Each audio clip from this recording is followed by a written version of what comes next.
Hi everyone, welcome back to Legends and Lore Season 3, Episode 5. And All right, I'm Anna B. Meyer, and my little faithful sidekick is moving in and out of picture here. And with me, as usual, is Mike Bridges. How you doing, everybody? yep. I hope that I haven't seen that many in chat yet, so we'll see if they come in Yeah, and well, stuff. But coming now, yeah, this. now it's kind of a big week. It's I got Bloomberg. Ian World today said that over 40 million people playing D&D. Holy And crap! yeah, and Bloomberg had an article about the rise of the professional dungeon master. Who knew that we Oh were kind yeah, of yeah. I getting? read about that. Yeah, I haven't read the article. I saved it down, so I'm going to read it later. But I thought it was kind of cool that Curious. yeah. Hi, Christoph. Yep, and so good that you can come. But it's kind of cool that we now get coverage in mainstream business press. Oh right, right, Yeah, right. that who knew that was kind of that's a cool thing. And another thing, it's less than 3 weeks to Gen Con, or just 3 weeks. It's Sweet. less than 3 weeks until I leave for Gen Con. So I'm kind of get everything done, get everything done, get everything done. So that's the yeah. Very cool. Yep. So that's the Is and yeah, Gen Con sold out? I wonder. I haven't read that many reports this year, but um, they might have sold out. That's been the last 2 years they've sold out, and they're Yeah. always projected to have more and more and more people. So when I looked at the exhibit hall and stuff, it seems like they always kind of encroaching a little bit on the play area, and the exhibit hall gets slightly bigger every year. At least that's been the case the 5 years I've been there, or six now I think it is. This is probably my seventh Gen Con, I think. So it was Was it the Forbes Forbes? business. Yeah, go to Ian World, and there should be a link to that article in among the top news. And it's kind of really cool that we get that much attention, so to Thing speak. is, you could be a professional DM, but can anyone really make that their primary job? Not yet, I think, but but think about it. Indirectly, I think you can. Look at the ones that are doing tops Twitch and stuff. They definitely make enough money Oh, to okay. yeah, With donations yeah, and stuff. and yeah, so and ad revenue and stuff. And look at But like in the article, it's a guy talking about a guy who does DMing for regular like, people. Yeah, well, I would imagine if this is in Forbes, we're talking about other professionals, yeah. right? Well, So when they get off work, they hire this guy. yeah. I'm picturing them, Yeah, doing it. I think we're soon there because I think what will happen when we have starting having these board game, role-playing game restaurants and stuff that are themed that way. I wouldn't be surprised at all if you could simply they will have DMs on staff that will serve people and do work as regular staff, and then they could sit down and you can pay $100 extra or something like that, or whatever, and then play. So I think that we are at least having the semi-professional DM. You can probably not just run games and that will be your only thing, but I think Right. that a lot of RPG professionals can probably get a substantial amount of their income from running games online or in stores, and especially like restaurants and stuff where people come spend a lot of money as a way of luring them there, and instead of having to organize your own game, you can simply come there and knowing that there is someone who's good at running games could run a game for you. I bet that will be a um, yeah.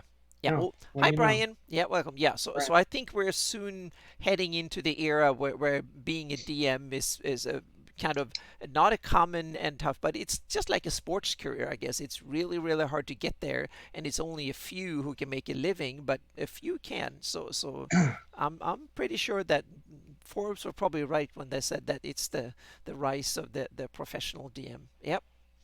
Hmm. I think Well, if it's you're happening. in an area that's Well, you got a have lot to of be in big quality, cities and stuff, yeah. yeah, with the urban professionals, yes, yeah. But they are the ones that generally ask for any services like upscale restaurants, upscale whatever. That's the, and you have things like D&D in a castle, people paying $5,000-6,000 to go and play D&D for a week in a cool location, and so there is more and more of these outlets. So I think there will be a demand for celebrity dungeon masters that make good money from it, definitely. Well, okay, if it's a celebrity and you're paying higher dollar for a specific person, just yeah, That's how I that, see the that's professional where it's DMs going. being. Yeah, it very much like sports. Most people who participate in All right. sports, they actually have to pay for doing it. But then you have a few people at the top that get paid good money to do it. I Now, think that it will be roughly the same when it comes to, and that's roughly the same with every professional already in RPG. Meaning every person who runs a homebrew campaign is kind of a little bit game designer, a little bit cartographer, a little bit editor, whatever, on its own stuff, and they have to pay for it. And then you have a few people at the top that earn money on actually sitting and doing it. So I think running games will probably just fall into that category fairly well, soon. more power to them. Yeah. So And now I've been babbling a bit. What have you been up to something cool the last week? Something Greyhawk related? um, what have I done Greyhawk related? Yeah. Have you done anything Let's see. Greyhawk I ran related? my second session. I've ran two sessions now of Ghosts of Saltmarsh Cool.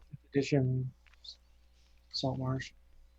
Uh, it's going good, going good. Uh, updated the blog. Got an article on there about Neryl Mm-hmm. based on last week's topic. Oh, good. And then this week I'm plugging a couple new articles by Blake Ryan, who I don't think is Oh, in mm-hmm. attendance right now, but Yeah. he's got some good stuff on there. Eru Tovar, Wolf Nomads, and Oh, I then definitely have to go and read them. Yep. right, and then an article on the Feywild Mm-hmm. and how it ties into Greyhawk, which was really good.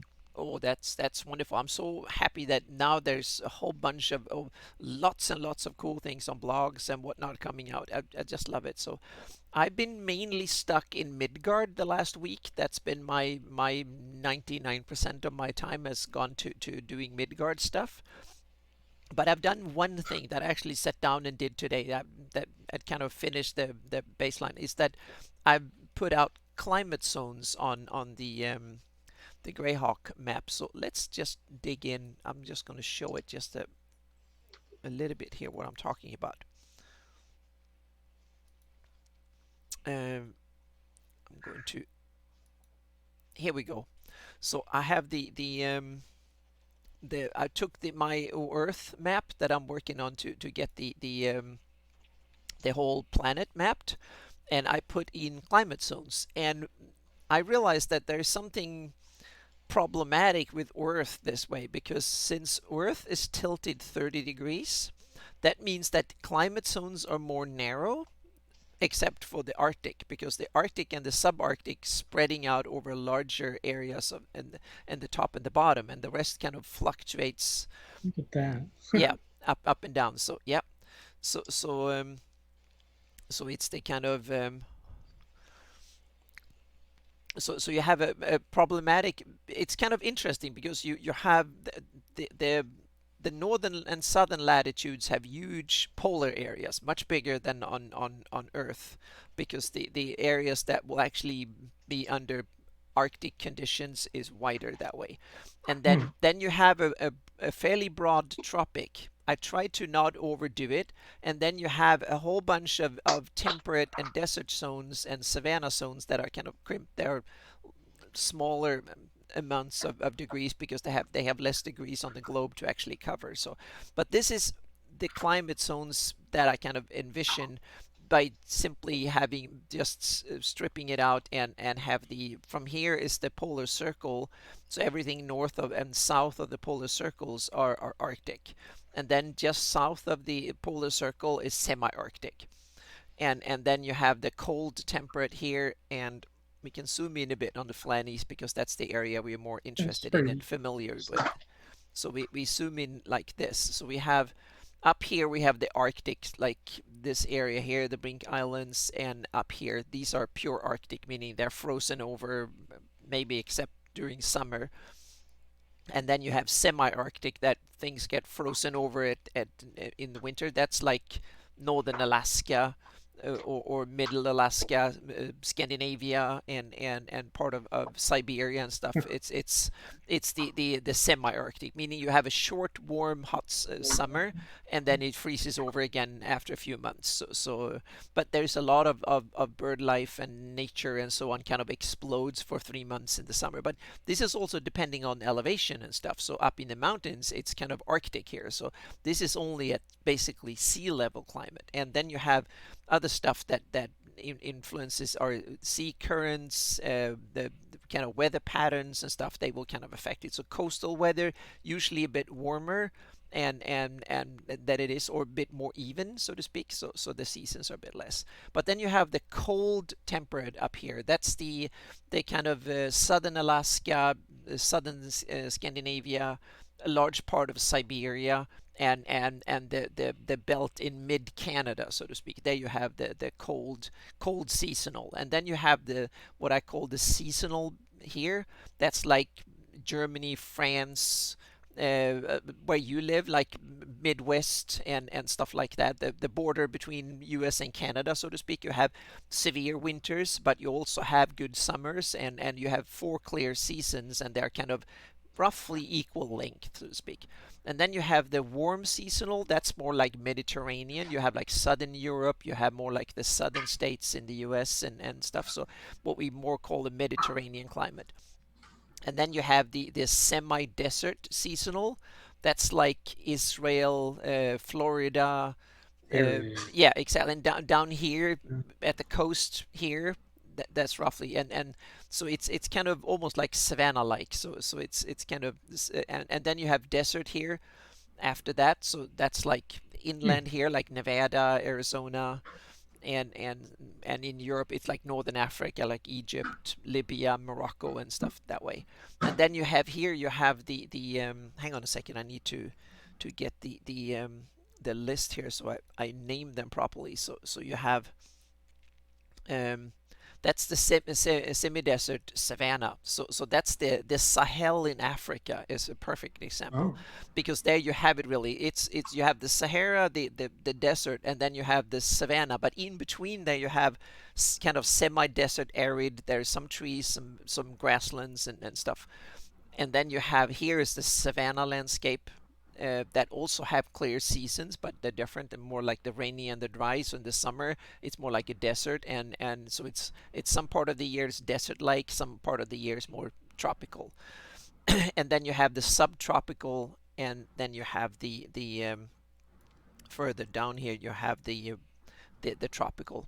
I realized I need to have my mouse pointer on the right screen so you can see it. Yeah, so here you have the tropical, and then it goes into reverse again. So go from tropical to subtropical, savanna, Sahel, and then desert, and then up in the temperate regions. It's remarkable that we don't even get to the actual tropic band on our Darlene map. Well, no, it's Darlene map is kind of just that it ends Mm, roughly around here, so it ends by the tropical. But on the other hand, there's a lot of local variations and stuff. This is simply what you will get from simply spreading the bands out equally according how they would be on Earth, but with 30 sure. degree tilt. That's roughly. And then you have all sorts of stuff, meaning you have a cold ocean current that is like we have in California. That means that we should be in the desert zone here, but San Diego is more like in the warm seasonal, because it's has a cold. California is much cooler than it should be because you have a cold ocean. And Northern Europe is Scandinavia, southern Scandinavia, and the British Isles are way warmer because they have the warm ocean current coming up.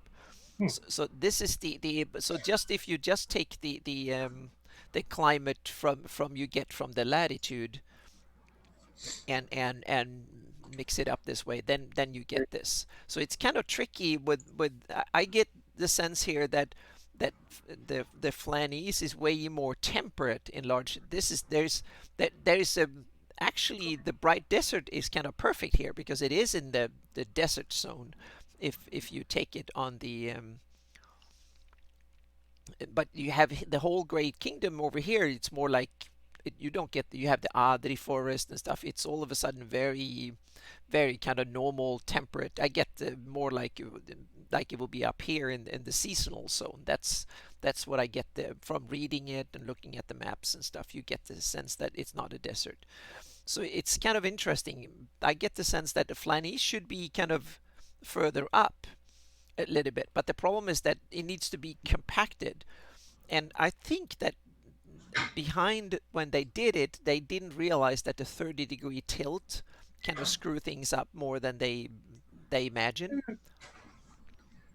Wasn't bad for giving a college try, I suppose. Yeah, but it's kind of interesting because you will have the mountain chains, the whole Tilvanot Peninsula up here will be Arctic up in the mountains. They will be full of snow all year round, and you will have the a lot of the mountains, and you have the wolf nomads and the tiger nomads. They are kind of appropriate, I think, and Blackmore up here. That looks very appropriate. The problem, I think, comes in here, but then you can have the local variation. You can say that there is a lot of cold water coming down here on the coast that kind of cools off, and you'd have no big mountains, so you can kind of say that brings down the temperature, because on this end here it kind of works out really well. It works well. You have the areas up here in Sif and Tusmit and Ekbir that are kind of temperate, and then you go down here and you have the arid deserts and stuff. So here it matches almost perfectly. So Yeah, that is perfect. yeah, so the exception is Central Flanies and the Great Kingdom. They seem to be the exception of that kind of tweaks it. But on the other hand, there's a lot of exceptions in the real world too. So we just have to come up with ocean currents and weather patterns and stuff like that that kind of explains it. So I remember there being a I can't remember if it was wind current or ocean current map online a long time ago. I think I collected something somewhere. So that Yeah. needs to we need to start thinking into it. And then you have elevation and stuff, and what we can do, we can simply say that this is higher terrain here, which means that it's actually cooler, so that way will work too. So we can make Brightlands a lowlands and then make a lot of Great Kingdom and stuff, just put it up 1,000 feet, 1,500 feet. You're basically one climate zone more northerly than you will be otherwise.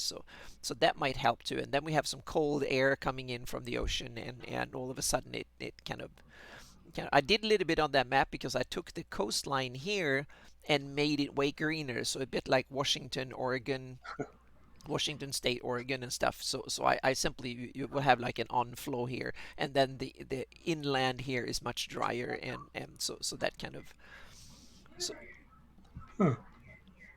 yeah, I agree with you, Icarus, that is, it seems to be more temperate, more Europe than it would be if you just go by math, so to speak. But this is just the raw numbers. There need to be all sorts of adjustments. But I thought it would be interesting to take these kind of climate zones and they are, I named them a little bit different, but they are basically grounded in science. These are the roughly the climate zones you have on Earth. I just took them and said that from the polar circles, and these are the the circumference for, or the, or what you call it, from Cancer and Tropics? yeah, the where the when the Earth Like tilts, Cancer, yeah, exactly, Cancer and Tropic of yeah, Capricorn. yeah. In Swedish they have a good expression for it, but I, Whoop. I haven't, yep, I haven't found it in English. Yep.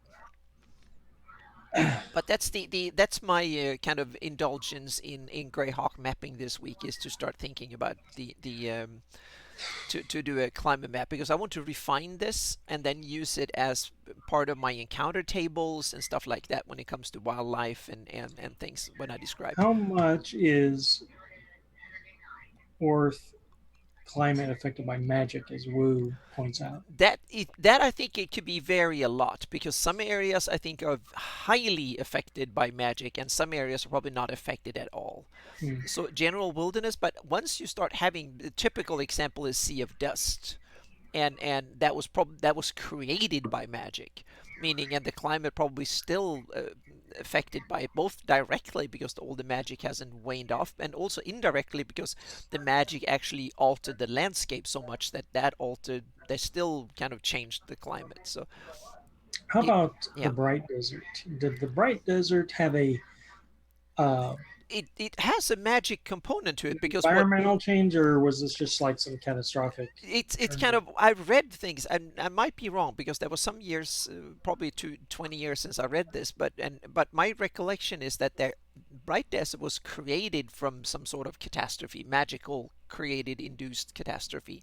But the interesting thing is that it is placed in the desert zone, so that naturally Okay. there should be a desert in those areas. So So maybe it was it, already arid, and yeah, whatever happened with the yeah, scorpion it kind crown of and yeah stuff. it kind of Which, made it worse or something like that. So okay. yeah, so that's the but on the other hand, I in my take on the Greyhawk, it's not only that it magic creates deserts, badlands, and stuff like that. It also creates good lands. I see Selene as a perfect example that the Ah, elves have got a nurtured it dome for over. exactly the Yeah. elves have nurtured it for many elven generations in order to create more kind of temperate, more kind of ideal for their livelihood. And I think that's what the druids might do.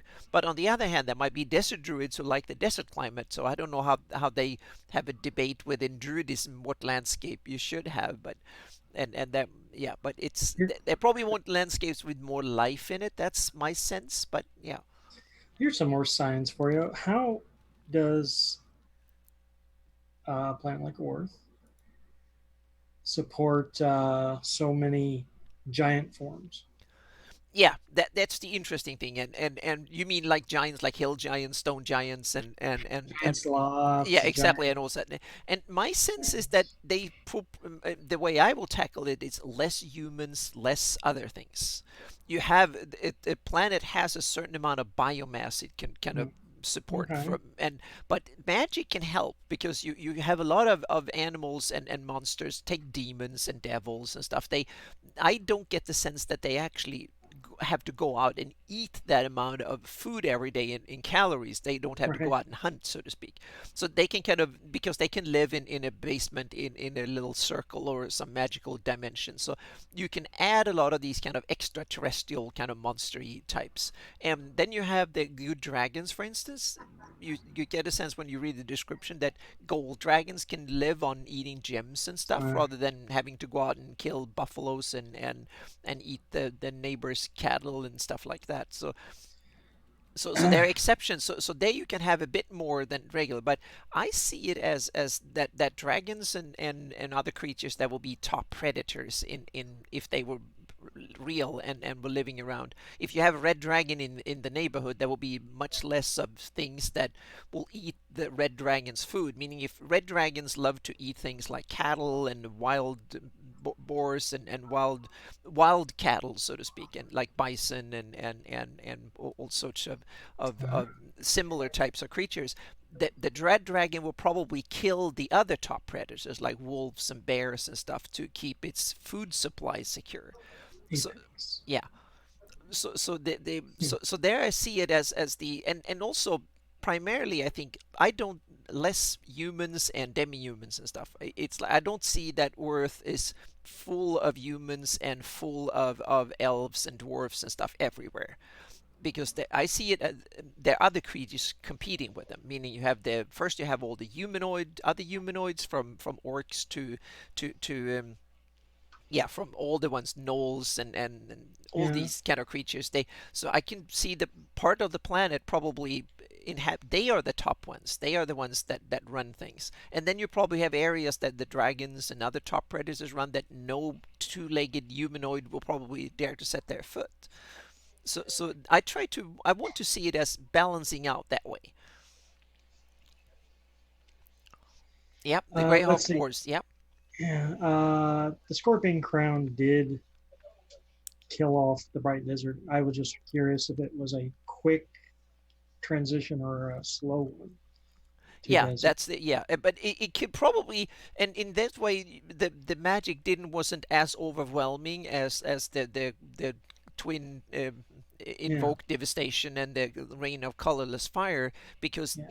the bright desert had there is already an arid tendency Yeah. in the area, so to speak. So Ley lines. I like that idea. yes, ley lines is something that Midgard is full of ley lines, and I put them on the map and Good. stuff. So Yeah. so yeah, so I haven't used ley lines per se in Greyhawk, but I have magic affinities in areas. So you can have like a druidic influence. So you have a druid grove, for instance. So if you have magic that ties into those domains and that type of magic, then that will be enhanced. You can have areas full of fire, like near volcanoes and stuff. So you can have fire. Hmm. Yeah, because I see the Earth is not made up by atoms and the normal Yeah. substance of the real world. You actually have the earth, fire, and the elementals. So areas with more earth, then you earth magic might be, and areas with fire, then you might get more beefier fire spells. And if you're out on the mountaintop and there's a whole bunch of air around you, might be more beefed up with aerial spells and stuff like that. So I try to tie these kind of things, and then you have all sorts of different. It might be different kind of cool veins going in, and magical materials in the mountains, and stuff that can affect it. So yeah. Wu has the Greyhawk Wars on his brain Mm-hmm. because Yeah. on Twitter he was asking a question about the Greyhawk Wars. Yeah. We'll see if he still wants that answered or not. Yeah, we have the population war, and actually, I don't think you need major wars to have the population diminished by things. Meaning, if you have things like undead, dragons, demons, vampires, all sorts of stuff around that kills you, I Sometimes, don't think that humans are as much of a yeah, top predator and top creature in on Earth. And with humans, I 'cause- mean demi-humans and humanoids included, meaning the ones that would naturally be we are the top creatures in the real world. I don't think that's the case in an Earth full of all these kind of super monsters.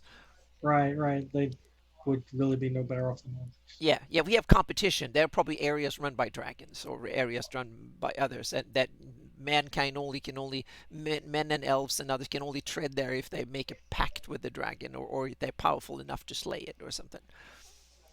So they probably eat humans or other creatures just like they would eat beef or cattle or whatever they want to So have. what got you on this climatology Flynius track? Sorry?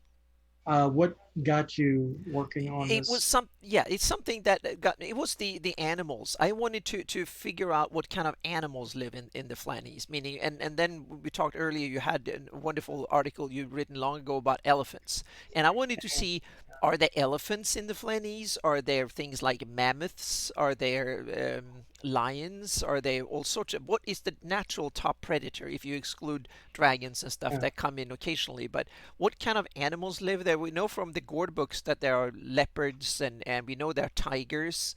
Probably up in the north. I see the tigers as you have like the Bernal forest, you have like the Siberian tiger and Udgru forest. I see tigers like coming from the west and moving in. So there you have a top predator. yeah. And yeah. My thoughts on the mammoths and elephants specifically was like we know from our own Earth knowledge where they should be or Mm-hmm. when they should be Yeah.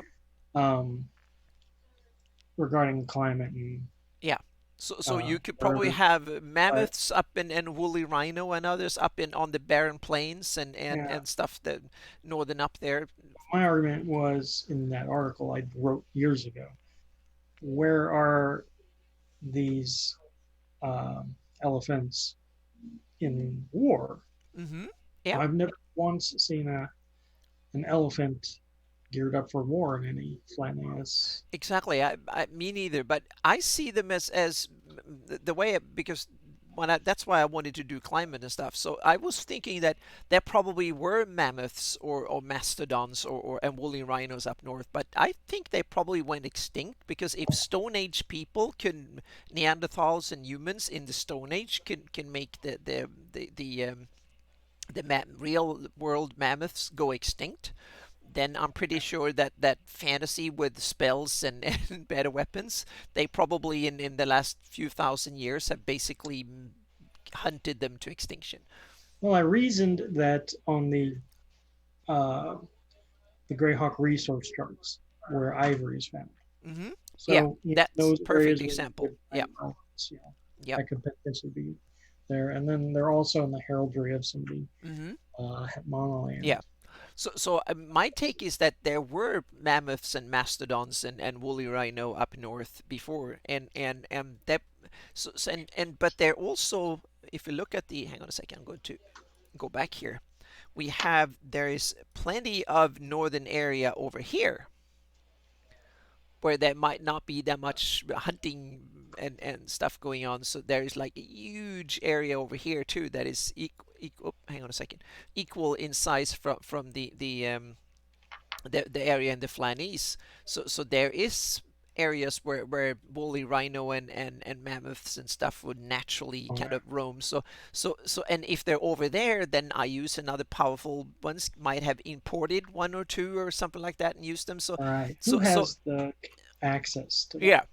And if you have teleportation magic and stuff, you can go and get some cool monsters for your army. And then you have all the other elephants. There, like you said, the ivory is mentioned down in was it Hepmona Land that was Yeah, had, but not the Medio that had. might be, but for Yeah. certain. So we might have African elephants and stuff, and was some similar. And there's definitely areas from both north and the whole, almost the whole of Hepmona Land is in the climate zone where African elephants would be, so Right. to speak. So it's kind And of, yeah, so, access wise, I would say the Scarlet Brotherhood would have yeah, elephants yeah, before yeah, any other Flanagan. yep, yep. Definitely. Yep.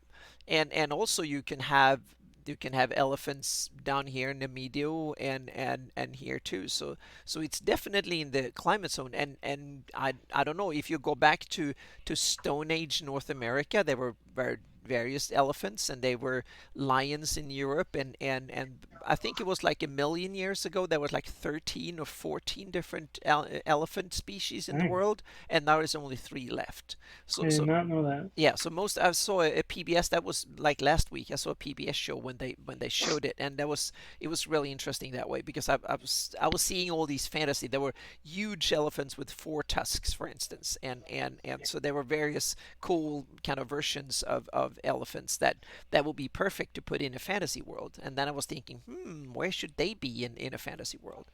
One of my favorite references on Flanagan is in the Sulhot Mountains, where they say that there is a Pleistocene uh, encounters, like there's some kind of lost world Yeah, in those mountains I'm somewhere. going to zoom in on the Sulhout Mountains here so we Yeah, get them. Yeah. and I don't know if that's actually a marked spot on the map or if that's just something from encounter charts. It might be from the encounter charts. Let's see what we have But here. it's like somewhere in there, maybe Yeah, there's. we have the Chipnoy Highlands are mentioned in here, and we have Old Zufon, and then we have a little peak that is called Avig's Rock. That's about it, I think, Oh, when it yeah. comes to, and then we have the Butonus cones of the Barakan. Yep, Wait, cones of the Barakan. It's that's some dwarven. Yep, and then we have Pass of the Celephoned Fist. Yep. Hmm. Yeah, I don't know. I think it's just something the DMs are expected to Yeah. drop in there on some random hex where you stumble upon some old Stone Age monsters. Yeah. So we might say that maybe climate-wise, the Azure Sea and these waters here would kind of moisturize the air and climate and make it more less deserty and way more temperate here, except for a little bit of magic induced dryness here. And then here on this side of the mountains, all of a sudden that this is so much inland, there is not much water, so it kind of makes sense that it is drier. And then you have the cataclysm and stuff adding to it as well. So that way I think it makes sense. And all is a little bit less dry because it's more of a high plateau that I envision it. So it's Right. actually much higher up. You have the escarpment here, so all is on the high side of the escarpment, and that makes it a little bit less burning hot, so to speak. It's a bit I'm more wondering compressed. if that escarpment was always there or if the invoked devastation created it. That Like might very well be like because taking off the top layer of yeah, soil. yep. Yeah. Yeah, because you have also my envision is that there's a lot of mountains stuff, especially down south here, that was created during the twin cataclysms. So this area was not arid before because I think it was like rivers coming out this way, and it was more kind of a normal landscape here.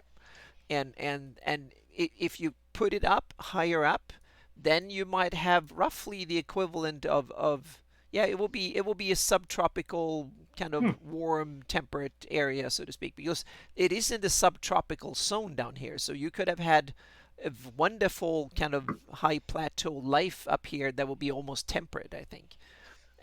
So Christoph is jazzed about the Fortes elephants Oh and yeah, wants. I think it was 13. Don't quote me scientifically on that, but I think it was 13 species of elephant the past couple of millions of years that have been existing. Yeah, I think the first elephants were like 10, 15 million years old, but they were small ones, and then they kind of grew in size and developed as the elephant family expanded. But I think they said 13 different species, Hmm. and now there's only three left: the Asian, the African, and the forest elephant in Africa.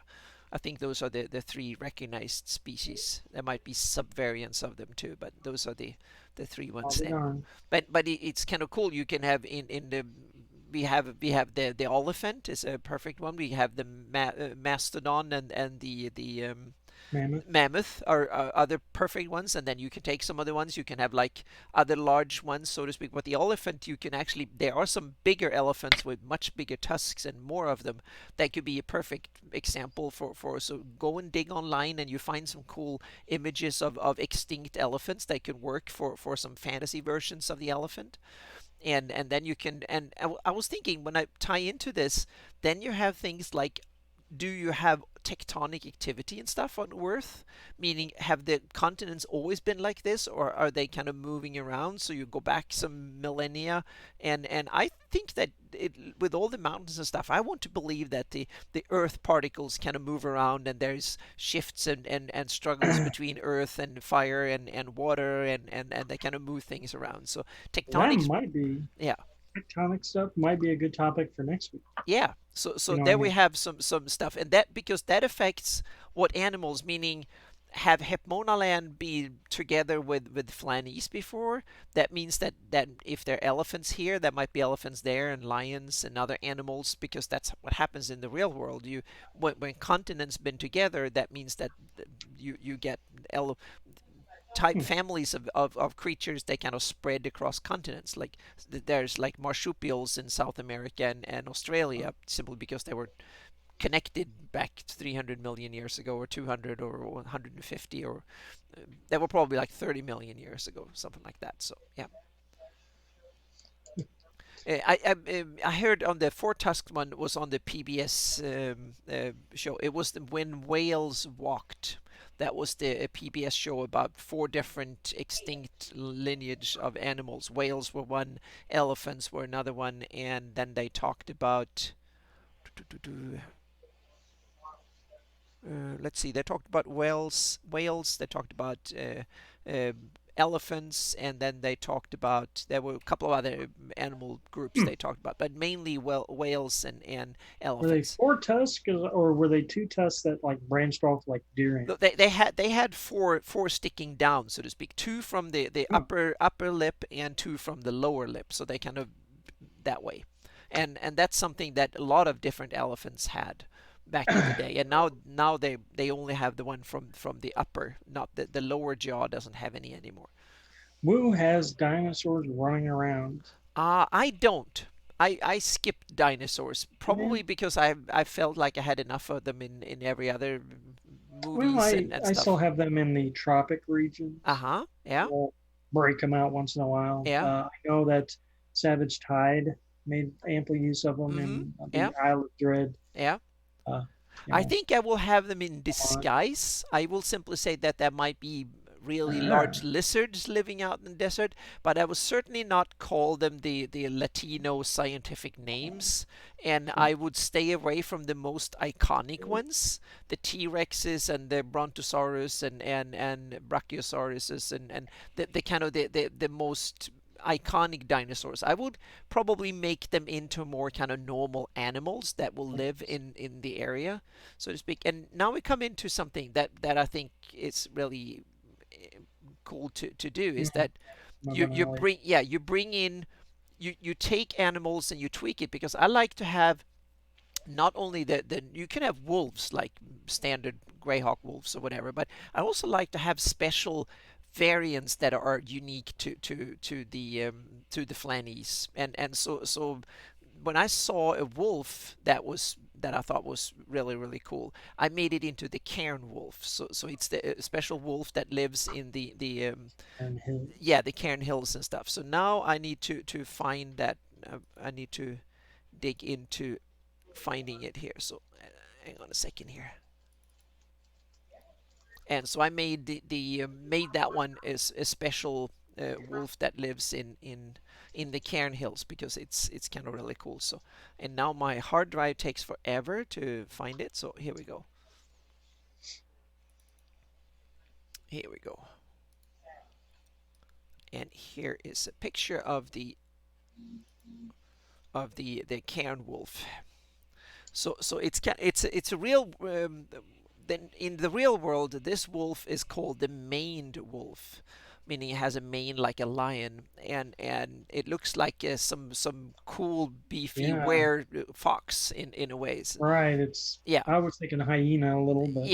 yeah. So Fox. it's a wolf that lives in South America, in Pampas on the grasslands and some of the highlands in Argentina, Paraguay, Uruguay, Brazil.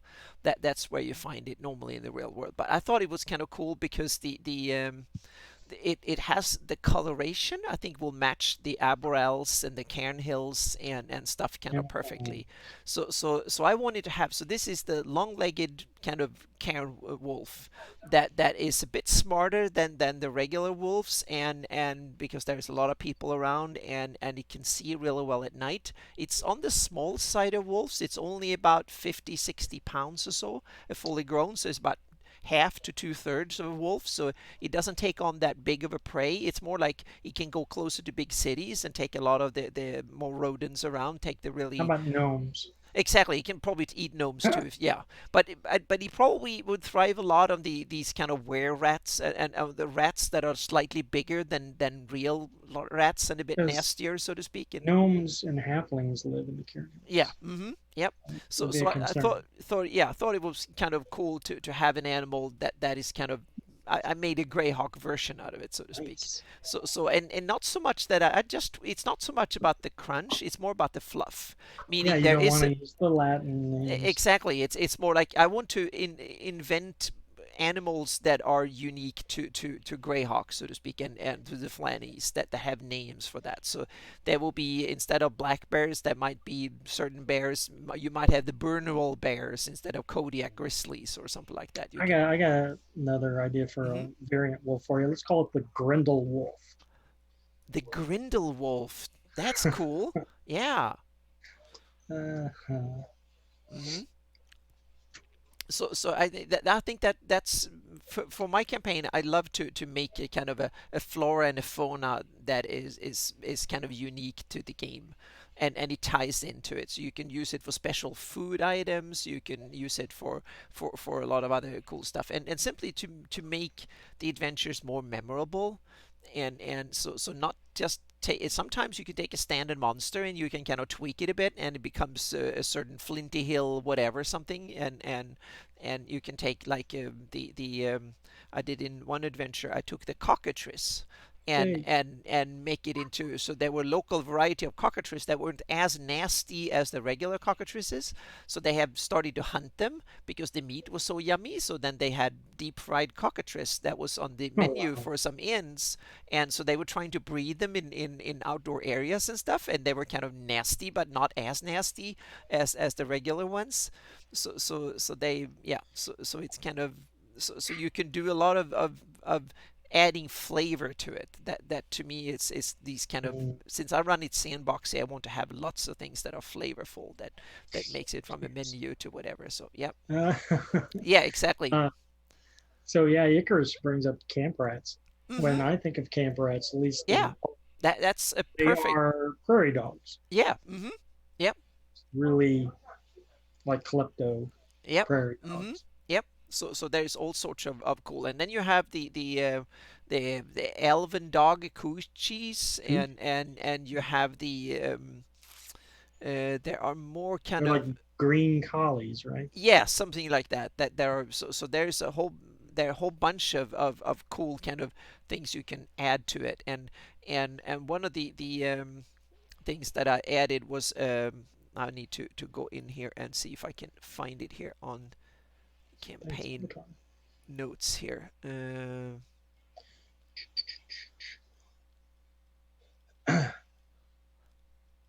That I that was actually not my, when I played with his Brian in on Lord Gazumba's channel.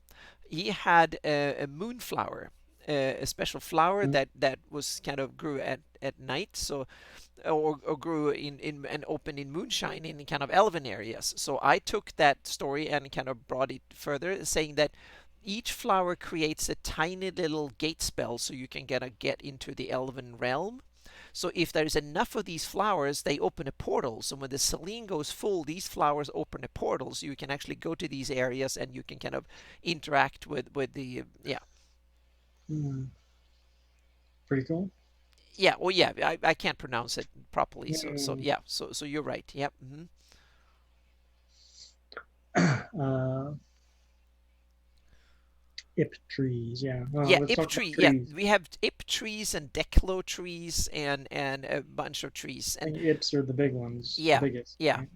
And I want to expand on it, and I also want to see if I can, and hopefully someone who's better at sketching than me can actually sketch them out. But I have in Vue I have a tool there you can actually create virtual trees and stuff from scratch, so Nice. you can make recipes. So I was going to see if I can create the Decalo and the Ip and the other trees that I mentioned, and actually make them like a tree species virtually, so I can put them in close up terrain and stuff. So that's, Crazy. yeah. So that's one of the thing.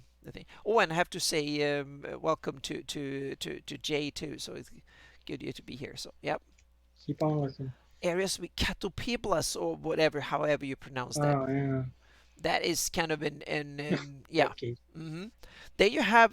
There's a bunch of these kind of cool things that are kind of a mixture of, they fall slightly on the more normal animal, but they also have these monstrous kind of, cockatrice is another one. It's like a bird that picks around and goes around and forage, but it Is also it? has some of these nasty stuff. The basilisk is another one that you might see that could have like some sort of normal animal it plays in the ecosystem, but some of them are nasty.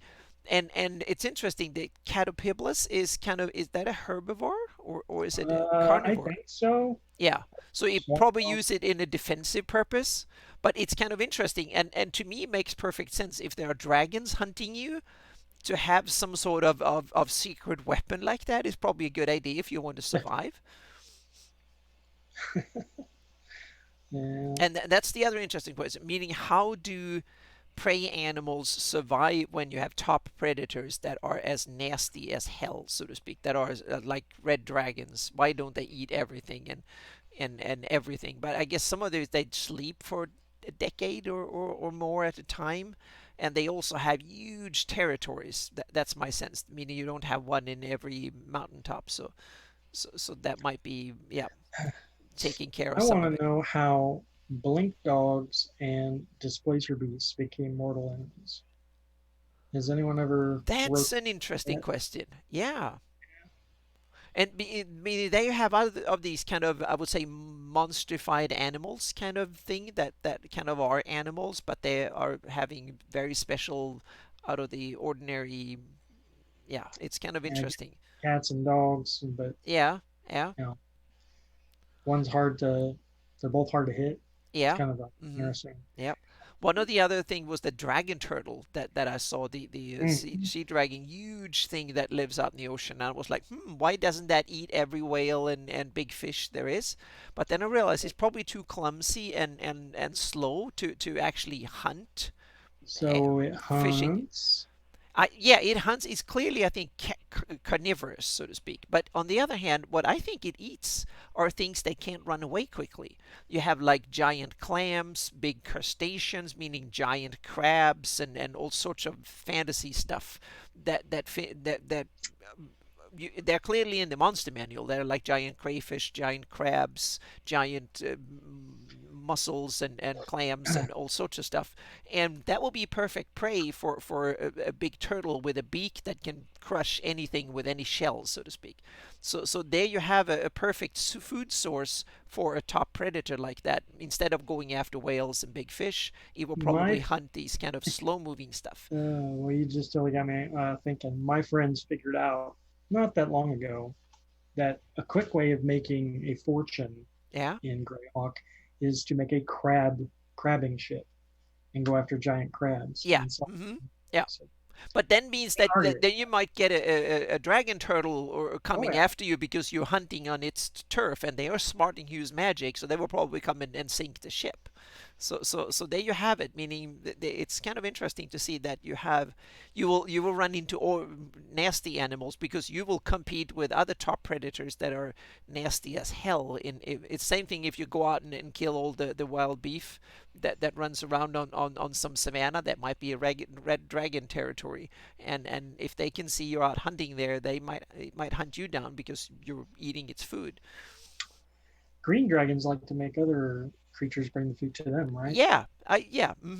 And dragons are intelligent. They can communicate and stuff. So that's why I see them not as part of the natural fauna, but more like competing with intelligent species like humanoids and humans, demi-humans, and humanoids. They're competing in that So if I was a level. ranger and we're going through Yeah. a swamp where there should be like crocodiles and alligators and things, and there aren't any big predators, then wouldn't I Then be might worried? Yeah. Then I would be afraid because something is killing the top predators. Yes. Right. Yeah. If you see lots of prey animals but no regular normal top predators, that might mean that there is some bigger nasty stuff to eat you. So yeah.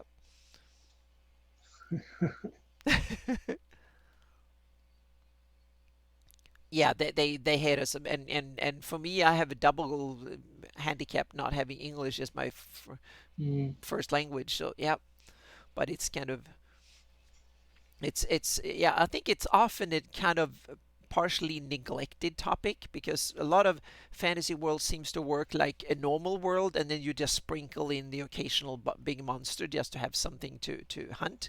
But me, I want to have a world that actually functions from its own kind of in its own way, and that means that dragons and all the other monsters and stuff have to make sense, so to speak, or they will affect their surroundings. Like undeads, if you have an undead invasion, that probably means that everything living would kind of disappear. But on the other hand, the undead might not go after normal animals much, so they might be happy with having a lot of undeads eating all the humans and all the other hunters. I don't know. Yeah. All right, here's a kind of off side topic here. Giant snakes, giant spiders.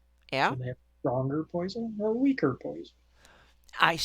In the natural world, they will probably have weaker poison because if they're bigger, they can probably hunt anyway, so to speak. And just look at it's the small, it's not the big, meaning the big snakes, for instance, they are not venomous because they don't have to be. They can grab hold Sandy's and counter yeah, to them. and I think that the big spiders probably have enough big kind of jaws so they can probably grab something and chew it to pieces without much venom. So I would say that the small to medium size, but on the other hand, there are bigger and nastier prey that needs to be taken care of almost immediately. So there might be big, Or yeah, there might be big spiders that have equally deadly venom because they are simply hunting bigger things. But I don't think they will have worse venom. I think that they will probably, some of them might have venom that are on par with the small one, but I don't think they will have nastier venom. right. Rather the Now, opposite. that's where fluff and mechanics come to Yeah, yeah. play. So I will make it that the small to mid size will probably have nastier So venom. I remember in third edition, always because you're scaling stuff Yeah. up for your Mm-hmm. so we got like 30th level characters, and I'm like, well, I'll throw colossal scorpion at you, and it Yeah, has colossal scorpion poison. yeah, yeah. But in So a colossal scorpion with claws and stuff, I don't think it would in if it were a normal ecosystem, it wouldn't need. It will go after prey that didn't it's require venom. dead, So yeah. paralyzing. Yeah. Yeah. But in a Just fantasy world, there might be enough pressure on being an effective hunter that you will have still have venom. But I don't see them having more nasty venom that the small ones have.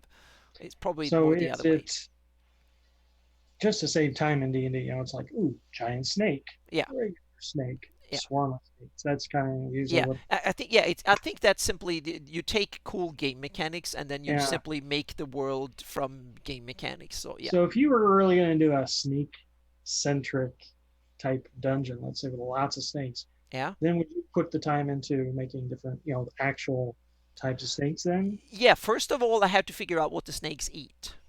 Meaning, Uh huh. yeah, meaning, but there are snakes that are massing in the real world, and they do it in order to find a mate. Because so there are some snakes that simply clump up in hundreds of them just because the females are only fertile once a year and 1 day a year or something like that. So Hmm. so you might find an area full of snakes, but you will probably only find it full of snakes for a week per year or 3 days a year or something like that. And then they will be everywhere. But then they will be busy finding a mate and having fun with each other rather than going hunting and stuff like that. So you have to make it. I would adjust it and simply say, well, that week every year in spring, that's when they come out and then they go nuts. And if you're in that area, snakes will be everywhere coming out looking for whatever, and you start stepping on them and they might be nasty. So that's why I have to kind of I would try and make it fun and interesting that way rather than static. So and Right. it also need to make sense, meaning most monsters except for undeads and demons and some of the immortal ones and so on, they need to eat and they need to breathe and sleep and they need to function in something, so to speak. So and snakes would clearly, but there are some areas where I can see, and then you can have someone have actually collected snakes and put them in an area simply as a deterrent or something too. But then they need to be fed, and whoever did it need to be around, otherwise they will die or flee. Hmm. But they're certainly they're clear. There are ideas for and that I could clearly see that you can have a there could be some cave system that the snakes come to once a year to mate, to find a mate, and to lay their eggs, for instance, or something like that. And they will be infested with hundreds of snakes for a couple of weeks, and then there will be snake eggs everywhere, and the snakes will be gone. And so you can make a cool adventure around something like that, and you can make and all sorts of monsters, meaning Catopeblas, they might need to find a mate. So all of a sudden you have an invasion in one swamp. They all come to one place and go around looking for each other, and then they get angry, and the males might get so interested in things they chase whatever comes, and are really nasty, and you can have all sorts of cool things. Like moose can be that way, and some birds, they can go crazy when it's mating season and simply run around and yeah. So there's a bunch of It's cool natural phenomena you can kind of, or semi-natural phenomena you can tie into to monster stories or animal stories, or just as backdrops and interesting things that you see, or things that you have to fight. so yeah, snakes got everyone going. The poor daddy long legs. Yes, exactly. That's yeah. So exactly, you have, and I think spiders are a perfect example. You have to figure out what the spider normally eats. But I can, meaning spiders who live in an underground, like a cave system, where most of them, the ones that live there, are deep gnomes and drow and others.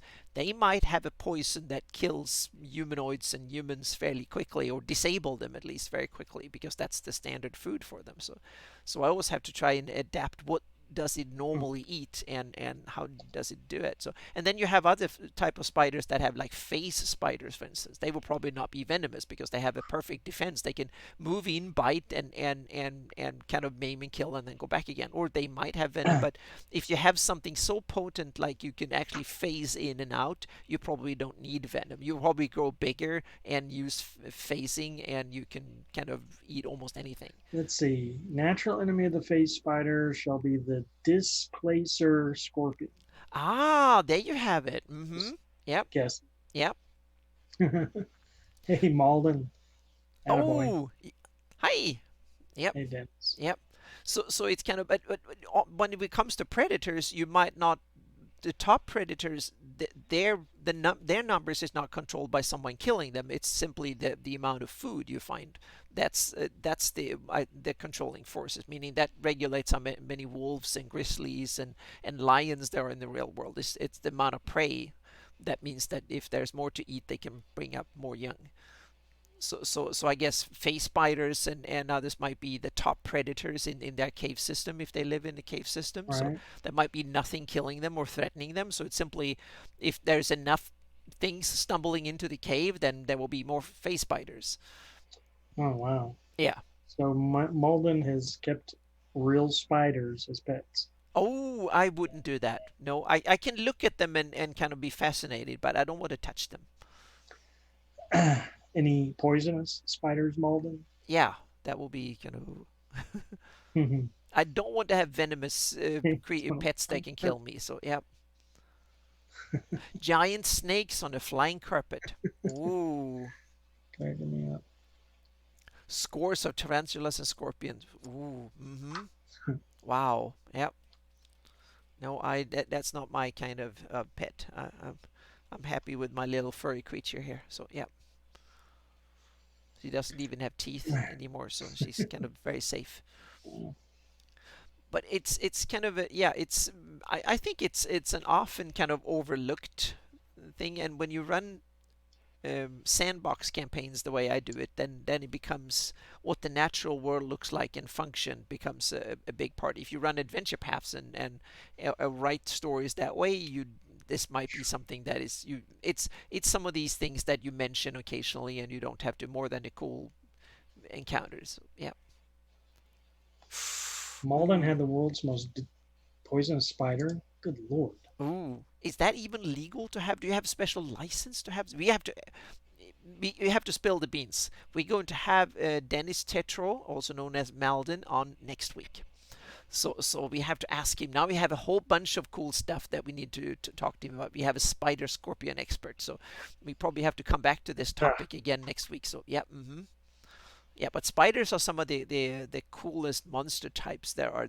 There's some of these kind of really monstrous upscale spiders that are kind of abyssal, that have special like sharp things that they can skewer you on and then just eat you and stuff. So there are some, yeah, some. they were probably Canadian spiders, so they're nice. Ah, okay, yeah, yeah. No real spider loss. That's good. Yeah. But yeah, so we have. Let's see. Now I haven't looked at. Do we have any more stuff in chat here? We have Malding coming in. Uh-huh. Yeah, definitely save that story, Malden. Oh Wow. yeah, yeah. The retriever. There you have it. Yep, Oh, that's, yeah, yeah, abyssal retriever. Nice. spiders, and yep, Nice. that is. Is the retriever a real spider or was that a construct though? That's interesting. Yeah, It's a demon, a spider like that runs on me. Oh yeah, I'm fuzzy on that. yeah. We'll see here. Yeah, retrievers. You looking it up? Yeah. Bestiary, the retriever. It's a construct. Yeah, in I Pathfinder thought it's so. a construct. So I think it was a Oh, construct in 3.5 too. oh, Yep. So it is a construct. So hang on a second. Let's do what I have in it's this. spiders. So maybe it's possessed or something. Yeah. Swarm whip of spiders, face spider, scarlet spider, Leng spider. Ooh. Hmm. Excuse me. A magical beast extra planner. Yeah. So Cool. that's probably fall out of now we're into the realm of real monsters. But it's the and we have gone on for an hour. So yep. But the Good. so animals are, and then we have all the ones for that characters have as animal companions. Then you just have the normally the standard fares. You have the eagles and the ferrets and the toads and the some of these kind of iconic normal. Mayors, Yeah, owls. yeah. But you can there you can also have like special species that have a little bit of a quirky trait or a special look and stuff. So and in Greyhawk, I simply assume that must be Greyhawks, a special hawk Hmm. that is the gray hawk. So I Yeah. and you have the goshawk in North America is very similar, I think, and you also have the kite, the gray white kite is they call the white kite, I think. That they fill the bill almost perfectly. They look like they're gray and hawkish, so to speak. So there are some real world birds you can kind of tweak a little bit, and then you can call it the gray hawk, and so that will be kind of I perfect. recall around Tenser's castle, Yeah, bloodhawks. yeah, and you will say that it will live in that kind of temperate central region of the Flannies, that it will be typical hunting in those kind of normal areas where a lot of people, so most big cities, I guess, from Rossies to down to Keoland might have them. So that might be one of the reasons that and since Greyhawk in the middle of it, so yeah. Or they might be a bird that is rare and only in that area, like you have the cairn wolf, might only be in those hills and the surroundings. So that might be a hawk species you only find in that area. Like in Sweden, I know we had rooks only in 3 cities in Sweden. There was 3 areas that had rooks. Normally, rooks are only found down in Central Europe and maybe even Southern Europe. And the reason that they were found in three cities only was that in the medieval times, the monks and nuns had imported rooks because they used them for food and stuff, Huh. and probably some sort of companion too, I guess.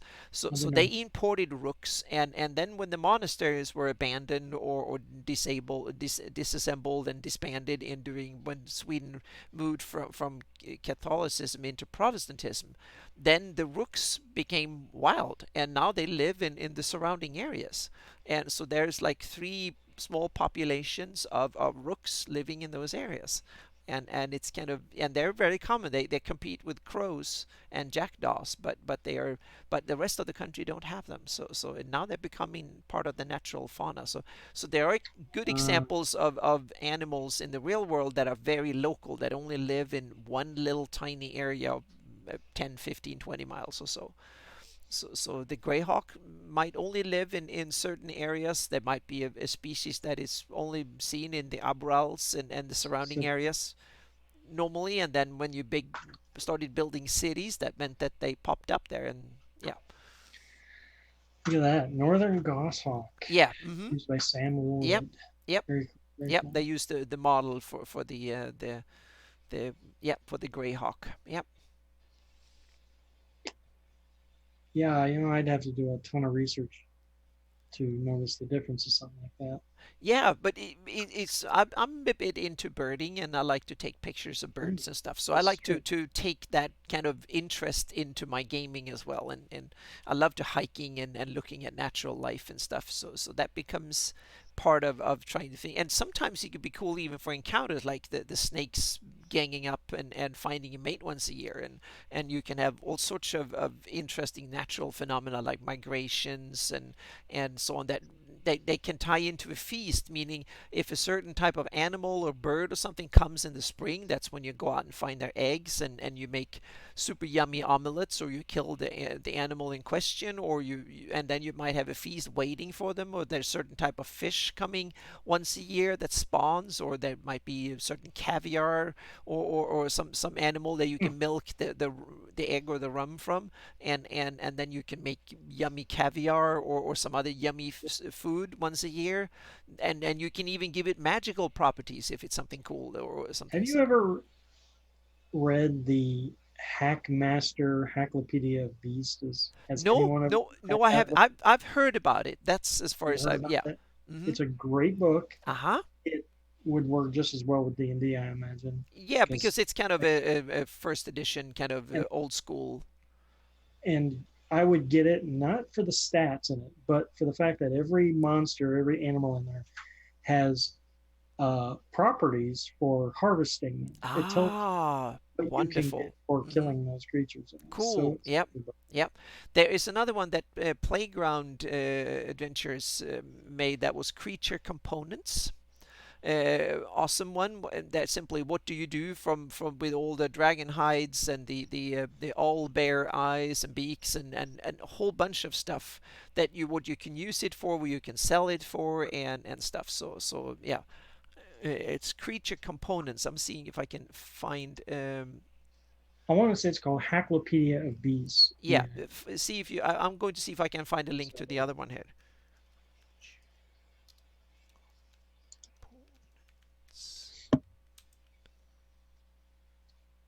It's not a book I own, but one of my friends owns it, Yeah, and from it's Playground Adventures and Creature Components. So yeah,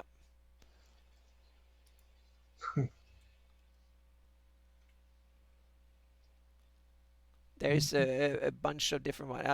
I'm taking the. Here is a link to the Drive-Through RPG where they have a bunch of their products. They have Creature Components Volume 1 and 2, I think. Yeah, there's both for Pathfinder and for 5e.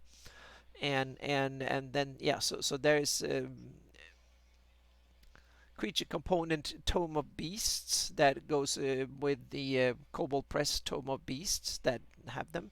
Otherwise, they follow the monster manual, and then it tells you what you can do with if you go out and kill it, and what you can milk it, and you can yeah what spells you can components and a lot of stuff. Wu was asking a question about the Pale, Mm-hmm. and because I know it's been on his mind, Yeah. and he's asking about the climate and animals shaping your NPC cultures Oh, and okay. whatnot. And I know the Pale is one of those areas that you're talking about that's not like normal. Yeah. It's like really cold, Yep. or hot. It's inhospitable, but it's Yep. not exactly. So I'm going to look in. If we look at my climate map here, then the Pale would roughly be here in the seasonal, meaning it will be like Germany or it will be like southern Canada or something like that with four. But there's a couple of tricky bits when it comes to Pale, because Pale is described as a really cold place. And if we zoom in a bit on Pale, you have a couple of aspects when it comes to climate. You have, first of all, it's inland. There is no coast. It's a Right. landlocked area, which means that it will probably be hotter in the summer and even colder in winter. So they probably have short, dry summers and really harsh, cold winters. And the other thing is that it's probably much higher than the ocean level. This is probably a high plateau comparatively because it's far away from everything. So this is might be up to 1,000 feet or something higher than Okay. ocean level. So it's on that latitude that I would say it's probably a climate that is close to southern Alaska, Scandinavia, or something like that in climate, meaning they have a short summer that might be dry and probably because it's more inland. So it Hmm. will be more like southern Siberia or something like that. You have a few summers where you have temperature in the 80s and the 90s, dry, and then it So is plummets. it? Yeah, go on. Well, the place is called the Pale because Mm-hmm. they revere Yeah, Pholtus, who is the Pale sun yeah, god. Yada yada. But could it also be the Pale because of the landscape? yeah. Mm-hmm. Yeah, you can say it's Yeah, kind of a flat, high plateau with surrounded by the rakers. it has these So long winters yeah, and so you have like a fairly long winter. You have a spring and a fall that kind of things can go from really warm to really cold and rainy or whatever, and then you probably have a dry, hot, fairly short summer, so to speak, that where things dry out, and then the Mm. fall starts again when you start having rain, and it goes up and down in temperature, and then winter hits, and it can probably be very cold and very dry in winter too. So you can have brutally cold winters and really warm summers, but the summers are short and the winters are long. So that's the, but it's also probably very different when you up here close to the mountains. Like Troll Fens probably freezes Fens. over in winter, so it's probably a muddy mess in the summer and a frozen hell at winter. So that's the difference. So that's very much like the a lot of wetlands up in the rivers in Siberia, for instance, and Hmm. and Canada. You have the same. There's large marshy areas, and in winter that just freezes over. Well, So here's where the animals definitely shape the culture. Like Wu was asking, because them troll fins do put out trolls. yeah, but Uh, what the trolls do in the winter when things freezes over, I'm not really sure. they're So just hunkering down and yeah, breeding. Or I guess they do, or they, yeah, something, because in the, yeah, they well, they might hibernate. I don't know. Or I don't know how trolls do it. I know. Or maybe trolls go out and hunt human settlements and stuff in the Oh yeah, winter. Yeah. oh yeah. The troll fins. I think in the reading and like in the Living Greyhawk Gazetteer, the troll fins have a regular troll season or Yeah, something. I yeah. recall. And that might be the trolls are seasonal, so they might every spring they might wake up and start being active, and or they might go out and hunt in winter because in the summer there might be enough yummy things to eat in the swamp area. One of the hooks in the LGG even says that there's a triple sized invasion of trolls coming that winter, and it's just cool. Yep. uh, yeah, you could base a whole campaign just around Mm-hmm. Yep. protecting the Pale from trolls. Yeah, and it might also be that in winter it might be easier to go out and hunt trolls in the troll fence when they're frozen over, because that might be that it's you can actually use skis or snowshoes and go out there and hunt them. And in the summer it's just a muddy mess, so the trolls can easily hide everywhere and it will be impossible to get to them. So yeah. Yeah, I don't know exactly what your baseline troll, Yeah. your And regular troll prefers. yeah, and Exo 6 or Exo Yeah, X06. well, I'm sorry, I can't. I don't know so it. Yeah, but it's like you say some have some really good points that trolls stay away from hot and arid climates. That might very well be. So troll fens might be troll fens for a reason because they might like a cold marshland that they freezes over in the winter. Yeah. adapt to whatever climate they're in. So the trolls of the troll fens are used Ah. to Yeah. And either the hot summer or the cold yeah, winter, one or and the other. yeah, and they seem trolls seems to have one hefty metabolism because they heal like crazy, so they probably don't freeze to death easily, so they can probably easily survive cold, wet conditions that will be kill a human quickly. Trolls might very well survive that easily. So yeah. Exo, yep, thank you. Yeah, and welcome. I haven't seen you before, so welcome so much to our show. Yeah, good to have Yep. you. Mm-hmm. Um, But yeah, these the are Pale, interesting questions. Yeah, Pale is an just to interesting. focus on one area. Yeah, yeah. And Pale is interesting both from a political, religious kind of adventuring, but it's also geographically interesting. You have two big forests. You have the Frostwood up here that is kind of interesting because it has some types of trees that glow in the dark and that could probably have some. You have probably some will-o-wisps and some other cool monsters and stuff that can good live up. barrier between it and the Duchy of 10. Yeah. And then you have a more kind of regular the Gambog or Gambogi. How do you pronounce that? Gambog forest? Yeah, Gamboge. Gamboge? Yeah. Yeah, yeah. Yeah, so it more like a regular forest, like most. It doesn't have a special characteristic that way, but it's has some elves and there's some dwarves living in Flinty Hills and stuff. So I assumed it was kind of fairly flat here. You have a bit of a prairie with some forest and stuff, and then you have a bit more forest So and this is there's where the plateau tapers down to Niron. yeah, and there is also plenty of water because the rakers. Gamboge? Gamboge? Gamboge, yeah. Gamboge? Yeah, it's kind of I like the name. Yeah. It's just hard to pronounce, but it's really cool Gamboge is a name. color. Okay. But It so may as well just be called the Green Forest. yeah, Or the Yellow Green yeah. Forest. So the Pale, I see it as one of these places that are not perfectly fertile, probably too cold to have a long season, but they can probably get one decent harvest up there, and that's probably why they are kind of frugal and hard faithful. It's a little bit tougher life if you go down to Nyrond or down here and large areas here and Furuundi and stuff. They are probably a lot easier to be a farmer and stuff than up Hmm. here. So that's probably why it is a bit tougher, and that why they Well, be more kind of they pray to their god and live that harsh, less it's tolerant. disciplined life. Yeah. Interestingly, to answer Wu's uh, part of his Twitter question, the Theocracy of the Pale during the wars was not in the Greyhawk Wars. Nairon, of course, is fighting off Ayus. They're fighting off the Great Kingdom, but the Pale kind of stayed out of it. They didn't offer any aid. Yeah, exactly. It was They one of these kind of capitalized.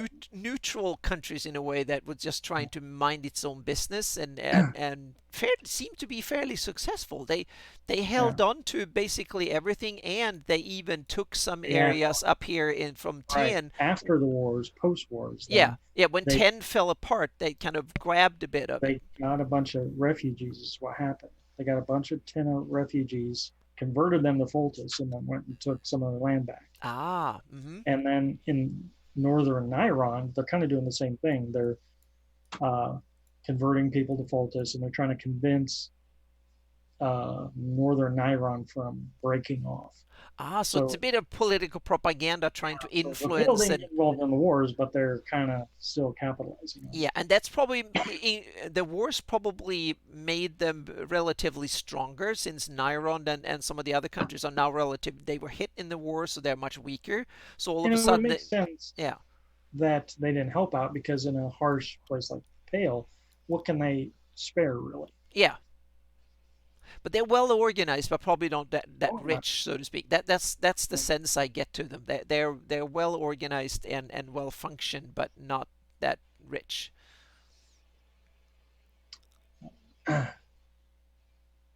well, that's pretty cool. XO says he does homebrews. Yeah, yeah, So it's so cool, that's and really cool. yeah, and Greyhawk is mostly treated as it's kind of a platform for your homebrew. That's how I treat it. I You mean, it's a cannot developed take it. world, but you can still interject a lot of your Mm-hmm. own Yep.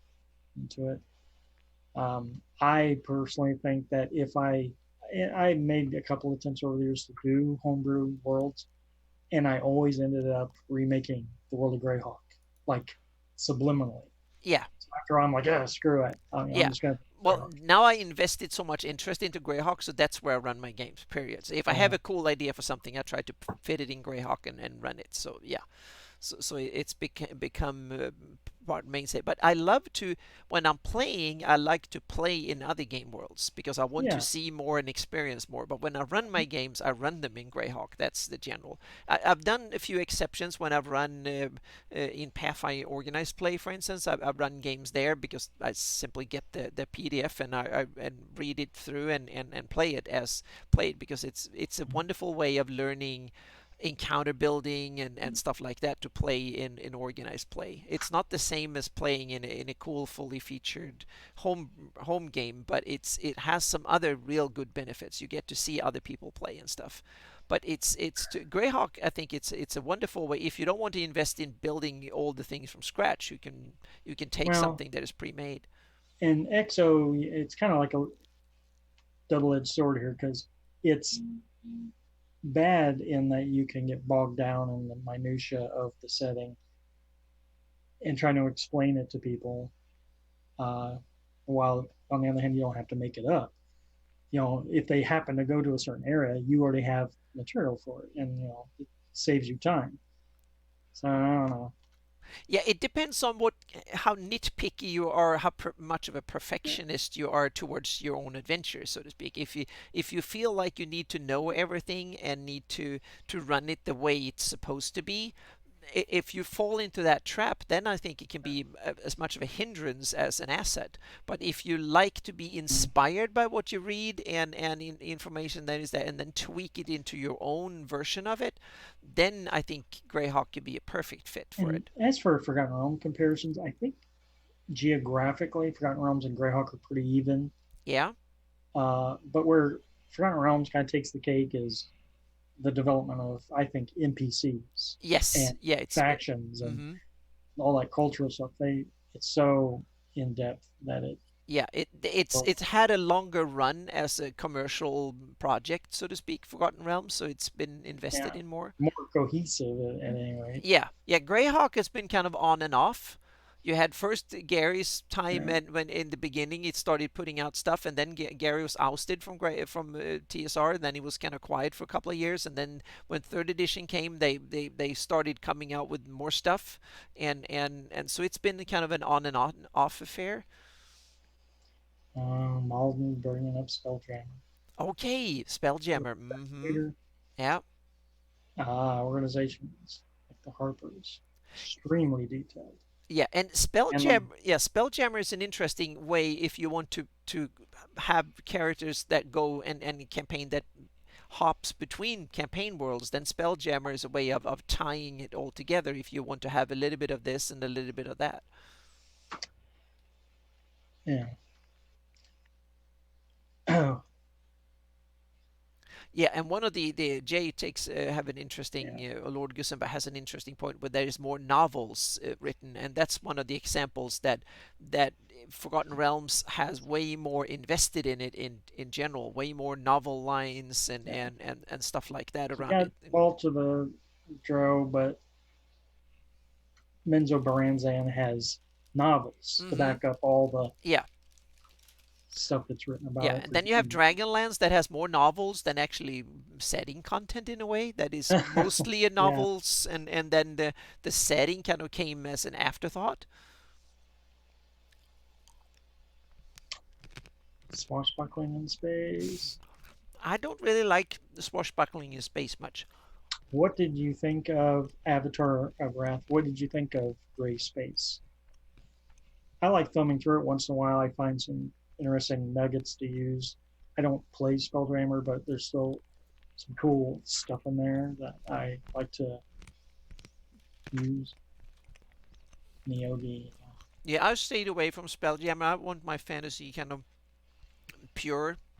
I don't want lasers, and I don't even want Lasers and Spelljammer. flintlock ar- arquebuses and stuff like that. So I don't use any the gunslingers and stuff. Even if I Um, use the Pathfinder rules, nope, right, right. No? Hmm. nope, nothing. Alchemy, yes, maybe. Uh-huh. Yeah, in some areas, and Alyssa has these alchemical bombs. Yeah, it So does. yeah, so I see that alchemy has a story in Alyssa, like Reldeven and some of the big cities and stuff. There was like an alchemic tradition. So Would so have I been nicer if their symbol was a nightingale. yeah. hmm Yeah.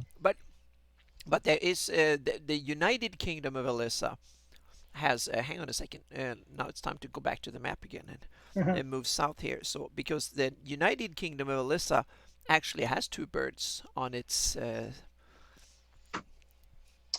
so there you have the nightingale, but you actually have the old symbol of old Alyssa. You have three that I interpret as Oh, alchemical bombs or Greek fire or something like that. So I take it that you have a tradition in down here in Seldraton and Reldevin and Karlstrand and this area. So there you have some alchemic schools and guilds and a little bit of that tradition. So I see it as okay. very much a kind of an urban kind of a few tweaking it. But on the other hand, wizardry is so powerful that you don't really need anything more. So when Hmm. you have godly and arcane magic that can alter, stop time, and do all sorts of stuff, I don't. There's only a few esoteric ones that will invest in tweaking all the other stuff. But that's completely that's my way of doing it. And I would love to play in a campaign with someone who's done it differently than me. That's part of the fun with role playing games is that there's so many cool ways of doing it, and I simply have a taste of running it one way, and I want to be inspired by playing in other people's campaign that are run differently. I've used gunpowder weapons in Uh my huh. secret campaign. Yeah.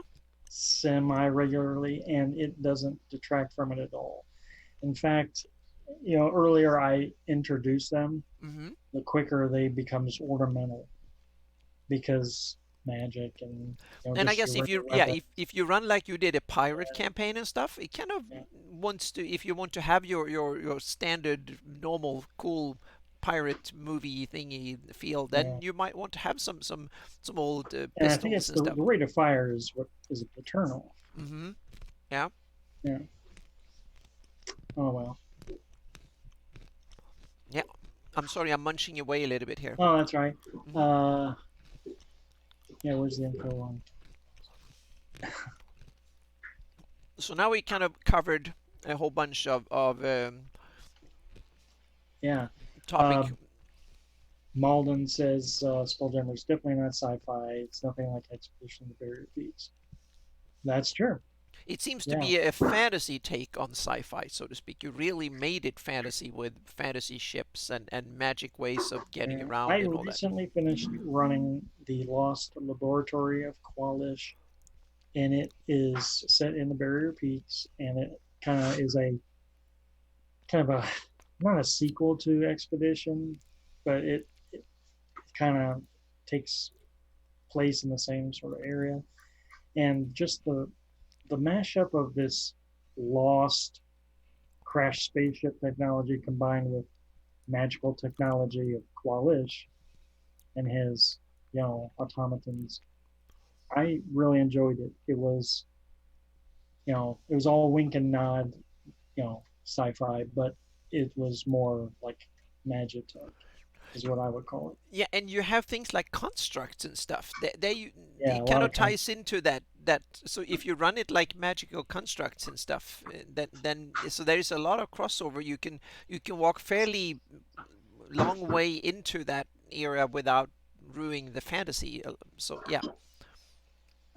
um, Star Vilpus. Yeah. Oh. Hmm. Yeah, yeah. They keep hinting Yes, Spelljammer. yes. Spelljammer is just like Greyhawk, one of these product lines that are hinted at that might come, but hasn't come yet. So I bet that you have big ones like Dragonlance and others that they might want to launch first, so they can relaunch books and stuff. But we'll Yeah. see. Yeah, Well, we'll see. oh, They I think that Mike Merle's his presentation at GaryCon last year when he simply said we have to find he talked about like you have campaign settings that are like the home base for characters where you run your it's yeah. the go-to game world for your adventures, and then you have more like destination settings Mm, that are more like Ravenloft, maybe that you want to run one yeah. campaign in, or you want to have an like a sort of plane you go to, or demi-plane or something like that. So some settings are just the little target for one adventure or two, or maybe one campaign, but not your base home setting. So Mm, so he said that we need to figure out what each of the old settings, what kind of treatment they should have, meaning a home okay. base setting should be having a certain product support, and a destination setting needs to have a completely different way, maybe just one box set So or let's say Planescape. Is that a setting or a destination? yeah, he mentioned, if I remember correctly, he even mentioned Planescape as a way of connecting the settings, meaning it's more Uh-huh. of a function than a setting in itself. That some of them that were settings were more kind of a rule, an add-on rule system in order Mm. to move around between worlds, and rather than a setting in Which itself. is also what Spelljammer would be then. Yeah, yeah. So Mm. you can have these kind of, and you can see the sigil and Planescape and Spelljammer could in different ways fill the same function. They can be a transit setting that is not used to adventure in so much, but used to adventure between worlds. Oh man, Avatar, you're using Council Worms. I Oh, remember that's when that first came out, and it yeah. was like we could play dragons, and we had that Mm-hmm. box set, Yep. and I didn't play it, but my friends had bought it, Yeah, I and have it I sitting here, but I never oh, played do it. you have it? Yep. Well, I Mm-hmm. remember like hiding that or doing something, and it was never found again. I swear I didn't throw it away because I don't throw D&D stuff away, but I don't know where that Council Worms box went. We never played it. Yeah, to me it was interesting. I'm still thinking about taking the island map and then incorporate it somewhere on Earth, a set of islands that looks like it, so you can have it there if you want to. That's one of the ideas that. Jay. Yeah, and then you have playing dragons. That was the first take. Then you had the that was one other take. I forgot. Oh, his name. He passed away unfortunately a couple of years ago. Um, he had Righteous Games, I think it was, or he made a version, a book on how to play dragons, and I was in on the Kickstarter or bought it afterwards, and so that was a second take on how to actually use player I'm characters. not a And big fan. no, I try to, but it's kind of occasional. Could be it's like playing an evil campaign, I guess. You can have Sure. a yeah. Blood Isles. uh, well, first off, XO, you're right. Second edition spread too thin. They coming out with so many different places. Jack Kendor, the Isle of War, or something like that. They were constantly coming with new Yeah, settings. and they Uh, didn't price their product. A lot of the box sets were right. probably sold at a loss because they were so big, and they since they had so many products, they did short print runs, so they were probably more expensive that way too. So Right. yeah, Where is a good spot for Council of Worms? He's at Avatar's asking. that is an interesting. Let's go back to This is off yeah. map beyond the Flynn, I assume. Yes, exactly. So let's go and look at the Lots of places, I would yeah. assume. You have one of the easiest, most obvious ways to put things. It's out in the Solnor somewhere. You can simply put. There's like a lot of ocean here. It's like the Pacific. I mean, you can easily put any little mini setting here, island somewhere.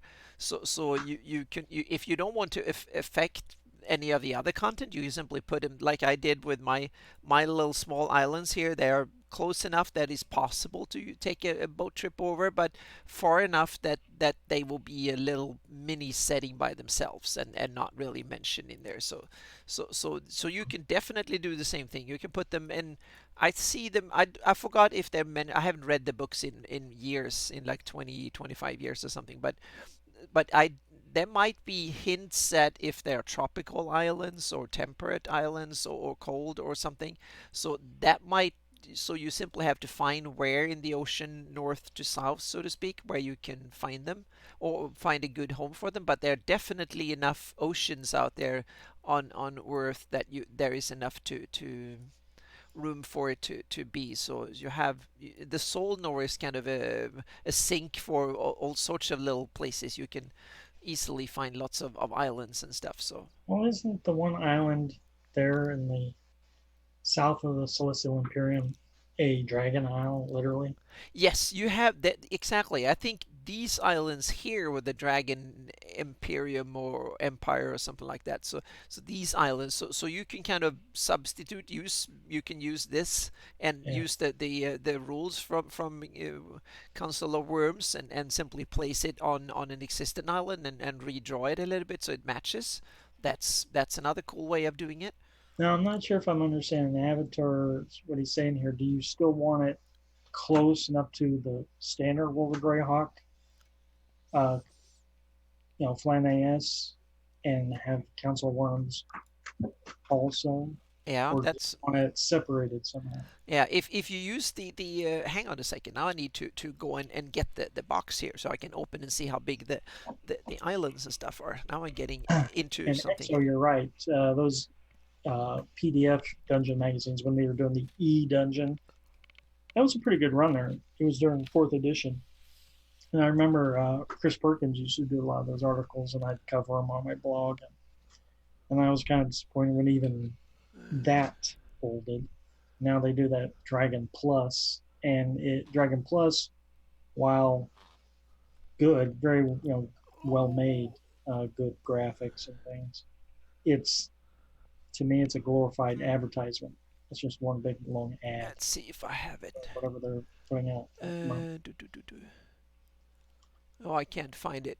It's somewhere in the somewhere behind my camera stuff. So I have to. It's I'm starting to things are starting to disappear into the shelves because I have deep shelves. So it's somewhere in the Once in a vicinity. while, they'll have a good article on Dragon Mm-hmm. Plus. I know a couple Yep. issues ago they had Luke Gygax did a thing on there.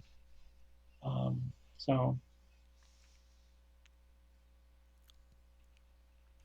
yeah, a lot of Dragon magazines are still floating out there, easily found.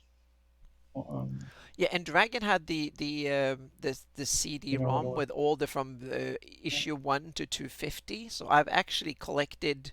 I have a whole bunch of them in reels. I have probably about 150 or 180 or something like that in paper. I But don't have all the dungeon, but I think I have.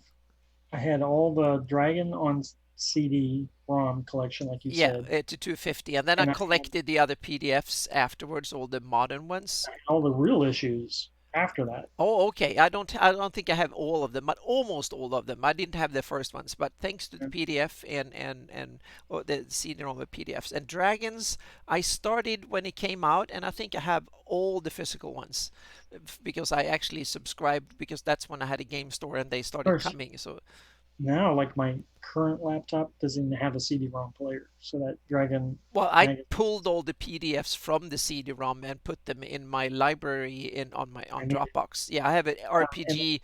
it was Uh, too late. yeah, I put all the PDF, and I also did back at work. We had a special machine scanner that could scan a book Oh, and a bunch of paper and make it into a PDF. So I scanned almost all of my Greyhawk stuff and made PDFs out of it. So I have an RPG repository directory where I put all the stuff in. Malden, you started a lot earlier than me. I think I started around issue 85.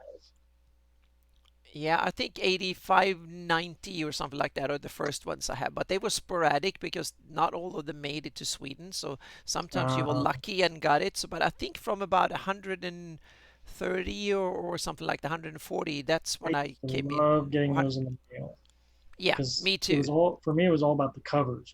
Hmm. That first look at the cover, it's like a surprise, But there were always some art, and then you didn't have the internet back then, so and you kind of that was the monthly input of all the cool thing. I read all the letters and stuff that people send to the editor and good things, times. and now it's so cool because now I can remember that some people I meet now so oh the first time I read you sent a letter to the Dragon editor and stuff I and had a letter printed in Dragon magazine. oh cool.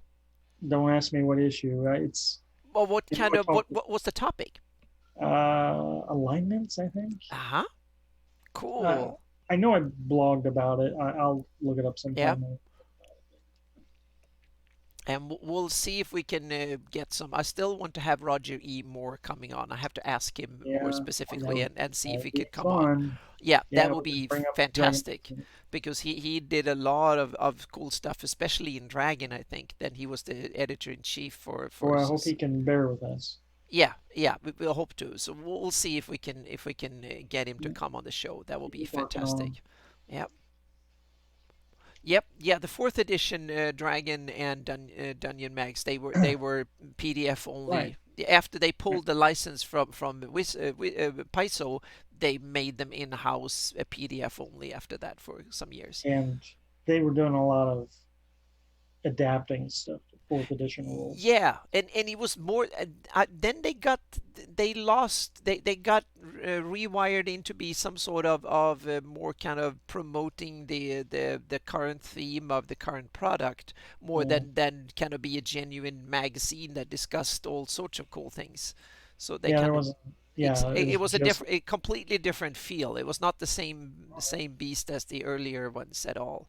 But also when the internet came around, all of a sudden things started to change too. Because before the internet, that was the community for players to I interact don't and know, stuff. Malden. Maybe Rogers kind of missing it finally.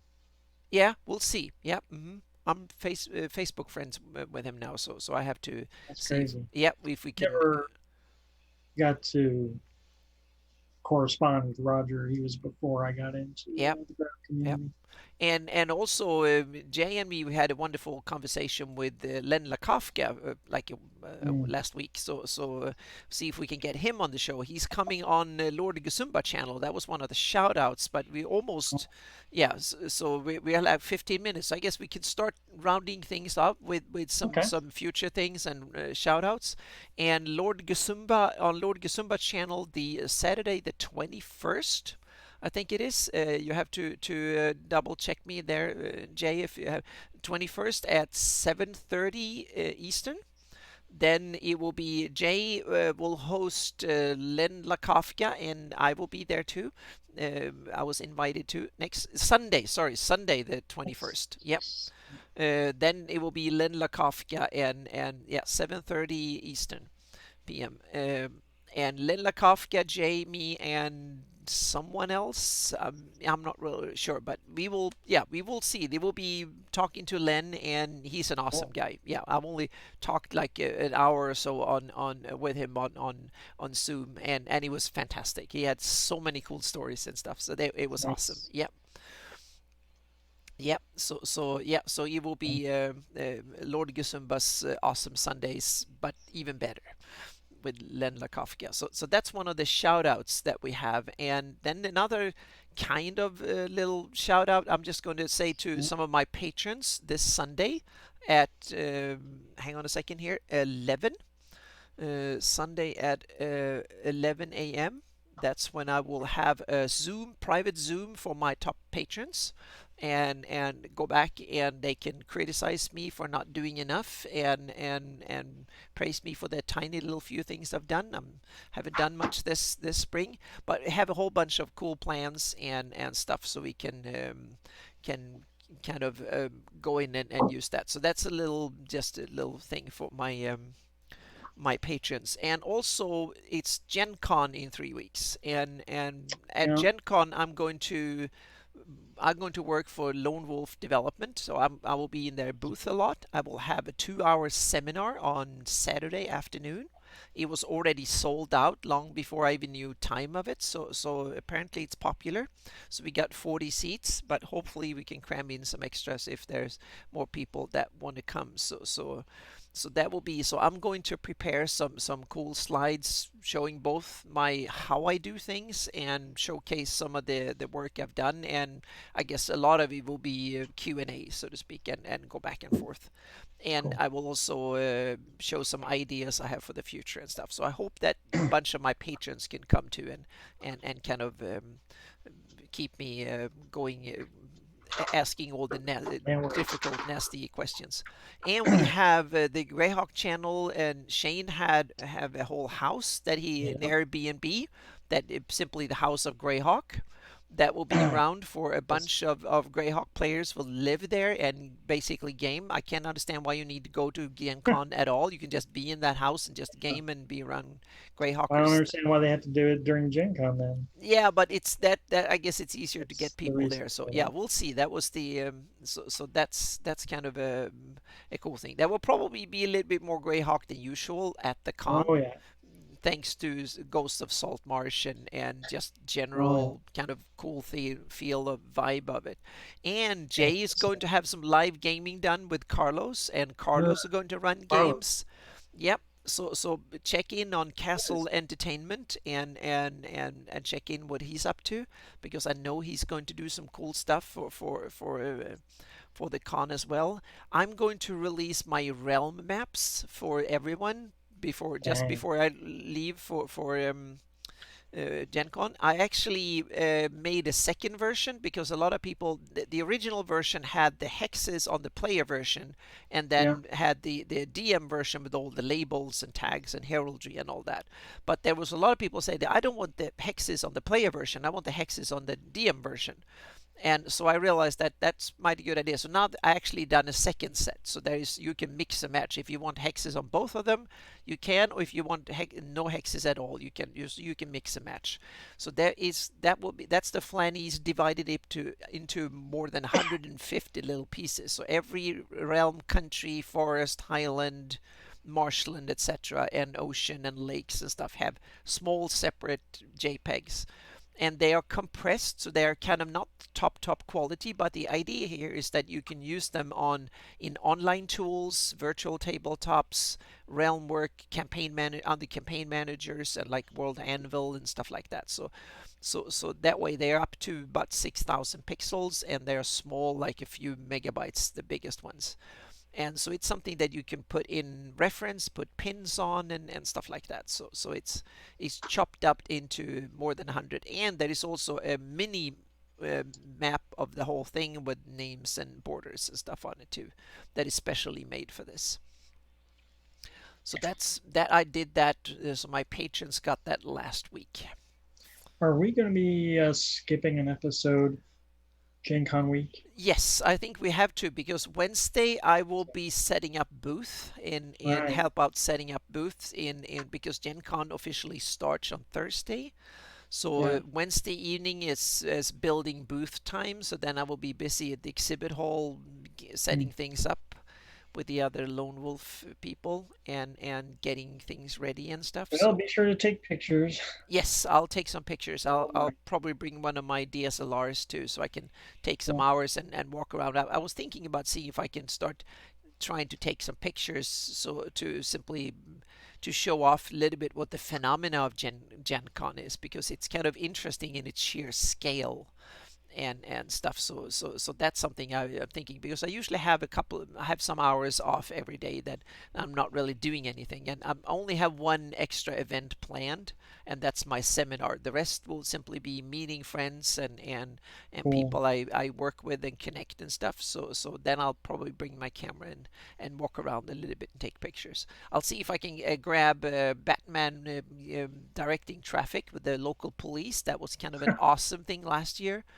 So Gen Con is full of these kind of awesome things. You can see a shambling mound, you can see a ring wraith, you can see a whole squad of stormtroopers, you can see overweight sand people, you can see all sorts of cool things that you never see anywhere else except Gen Con.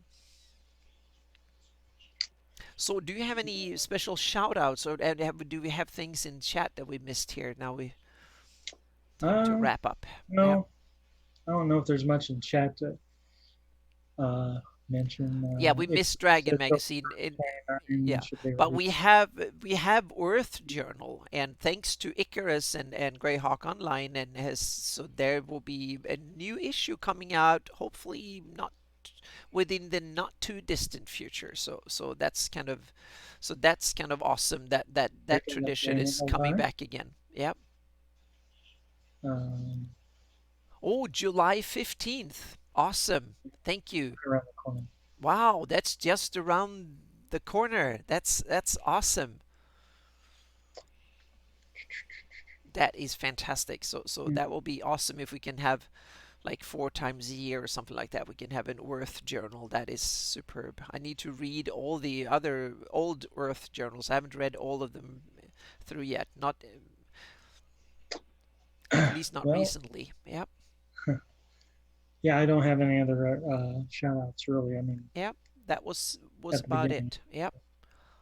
And after Gen Con, there will be a new era starting when it comes to my patron and stuff. Patron, because they will be then can start having regular map sessions and more of a regular thing coming out. And one of the Well, big projects that I will start when I get back is the 576 map and more Hypnona Land, and also to wrap up the Lindor Isles.